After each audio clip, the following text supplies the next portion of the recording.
ಯಾರು ಎಕ್ಸ್ಪೆಕ್ಟ್ ಮಾಡಿರ್ಲಿಲ್ಲ. ಭಾನುವಾರ ಶನಿವಾರ ನೈಟ್ ರಿಸೆಪ್ಷನ್ ಆಗಿ ಭಾನುವಾರ ಬೆಳಗ್ಗೆ ಮದುವೆ ಆಯ್ತು. ಈಗ 2 ದಿವಸ ಆಗಿದೆ, 3 ದಿವಸ ಮದುವೆ ಆಗಿ ತುಂಬಾ ಚೆನ್ನಾಗಿ ಗ್ರ್ಯಾಂಡ್ ಆಗಿ ಅರೇಂಜ್ಮೆಂಟ್ಸ್ ಮಾಡಿ ಮದುವೆ ಆದ. ತುಂಬಾ ಮನಸ್ಸಿಗೆ ಹತ್ರವಾದವ್ರನ್ನ ಅಷ್ಟೇ ಕರೆದಿದ್ದೀವಿ ಕಾಪಿ ಅಂತ ಅಂದ್ಬಿಟ್ಟು ಫೋನ್ ಮಾಡಿ ಹೇಳ್ದ. ಮದುವೆಗೆ ಇನ್ವೈಟ್ ಮಾಡಿದಾಗ ತುಂಬಾ ನನ್ನ ಮನಸ್ಸಿಗೆ ಯಾರ್ಯಾರು ಹತ್ರವಾಗಿರ್ತಾರೆ ಅವ್ರನ್ನ ಅಷ್ಟೇ ಕರೆದಿದ್ದೀನಿ, ಯಾರನ್ನೂ ಜಾಸ್ತಿ ಜನ ಕರೆದಿಲ್ಲ ಅಂದ. ಬಟ್ ಅರೇಂಜ್ಮೆಂಟ್ಸ್ ಎಲ್ಲ ತುಂಬಾ ಚೆನ್ನಾಗಿ ಮಾಡಿದ್ರು. ಅಲ್ಲಿ ನೋಡಿದ್ರೆ ಮದುವೆ ಆಗಿ 2 ದಿವಸಕ್ಕೆ ದೇವ್ರು ಬಿಟ್ಕೊಟ್ಟಿಲ್ಲ ಅವನ್ನ. ಮದುವೆ ದಿನ ಕೂಡ ಹೇಳ್ದ, ನಾವು ಸ್ವಲ್ಪ ಜ್ವರ ಇದೆ ಕಣೋ, ಸ್ವಲ್ಪ ಸುಸ್ತಾಗ್ತಿದೆ ಅಂತ. ಮುಗಿದ ತಕ್ಷಣ ಫಸ್ಟ್ ಹೋಗಿ ತೋರಿಸ್ಕೊಳ್ಳೋ, ಚೆಕ್ ಮಾಡಿಸ್ಕೊಳ್ಳೋ ಅಂತಾನು ಹೇಳಿದ್ವಿ. ಹ್ಞೂ ಅಂತ ಅಂದ.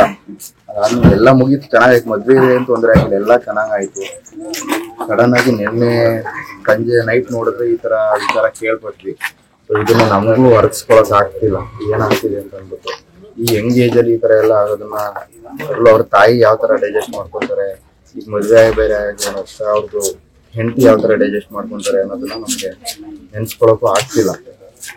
ಇಷ್ಟೇ ಹೇಳೋದು.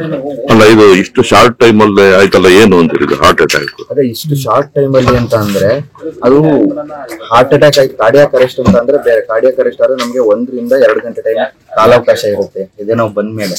ಸೊ ಆ 2 ಅವರ್ ಅಲ್ಲಿ ನಾವು ಬಂದ್ಬಿಟ್ಟು ಹಾಸ್ಪಿಟ್ಲು ಅಥವಾ ಇನ್ನೊಂದ್ ಕಡೆ ಹೋಗಿ ಟ್ರೀಟ್ಮೆಂಟ್ ಮಾಡಿಸ್ಕೋಬೇಕು.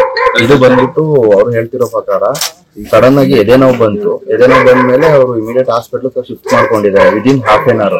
ಸೊ ಆ ಅರ್ಧ ಗಂಟೆ ಕೂಡ ಟೈಮ್ ಸಿಕ್ಕಿಲ್ಲ ಅಂದ್ರೆ ಇದು ಮ್ಯಾಸಿವ್ ಅರೆಸ್ಟ್ ಅಂತ ಹೇಳ್ತೀವಿ. ಸೊ ಹಾರ್ಟ್ ಕಂಪ್ಲೀಟ್ ಬ್ಲಾಕ್ ಆದಾಗ ಈ ತರ ಕಂಡೀಷನ್ಸ್ ಆಗುತ್ತೆ, ಮ್ಯಾಸಿವ್ ಕಾರ್ಡಿಯಾಕ್ ಅರೆಸ್ಟ್ ಅಂತ ಹೇಳ್ತೀವಿ. ಸೊ ಇದು ಎಂಗೇಜ್ ಅಲ್ಲಿ ಏನಕ್ಕೆ ಕಂಡು ಬರುತ್ತೆ ಗೊತ್ತಿಲ್ಲ. ಈ ತರ ಎಲ್ಲ ಕಂಡೀಷನ್ಸ್ ಅಲ್ಲಿ ಸೆಡೆಂಟರಿ ಲೈಫ್ ಸ್ಟೈಲ್ ಇತ್ತು ಅಂತ ಅಂದ್ರೆ ಕೆಲವೊಂದ್ಸಲ ಆಗ್ತಿರುತ್ತೆ. ಬಟ್ ದುರ್ದೈವ ಅಂತ ಹೇಳ್ಕೋಬೇಕಷ್ಟೇ. ಎಷ್ಟು ಜನ ಸೆಡೆಂಟರಿ ಲೈಫ್ ಸ್ಟೈಲ್ ಅಲ್ಲಿ ಇರ್ತಾರೆ ಇವಾಗ.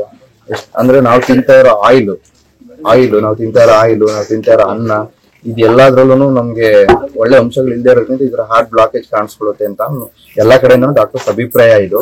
ಬಟ್ ಈ ಏಜ್ ಅಲ್ಲಿ ಈ ತರ ಆಗಿರೋದು ನಾವು ನುಂಗಲಾರದು ಇದು ಅಷ್ಟೇ. ನಿಮ್ಮ ಹೆಸರು? ಡಾಕ್ಟರ್ ಕಾರ್ತಿಕ್ ಅಂತ.